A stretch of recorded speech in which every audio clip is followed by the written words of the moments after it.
നേരത്തെ പറഞ്ഞതുപോലെ നമുക്കൊരു കംഫർട്ട് സോൺ ഉണ്ട്. അതിൽ നിന്നിട്ട് നമ്മൾ പുറത്തു വരേണ്ടി വരും. നമുക്ക് ഒരുപാട് ഇഷ്ടപ്പെട്ട കാരണങ്ങളുണ്ട്. അത് വ്യക്തികളാകാം, എന്തെങ്കിലും വസ്തുതയാകാം, എന്തെങ്കിലും പൊസിഷനാകാം. പക്ഷേ ചില ടൈം ഇതിനൊക്കെ മുറിക്കേണ്ടി നമുക്ക് വരും. അത് മുറിയുമ്പോൾ സ്വാഭാവികമായിട്ട് നമുക്ക് പെയിൻ തോന്നും. പക്ഷേ ആ പെയിനെയും ആസ്വദിക്കാൻ നമ്മൾ ആസ്വദിക്കാൻ തുടങ്ങും ഈ ഒരു വിസ്ന കണക്റ്റ് ആകുമ്പോൾ.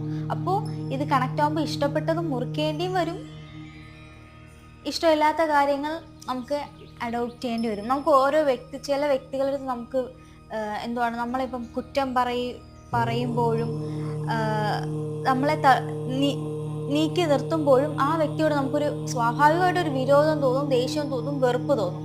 പക്ഷെ ഇത് കണക്റ്റ് ആകുമ്പോൾ ആ വെറുപ്പും ഒരു സ്നേഹമായിട്ട് അവിടെ മാറും.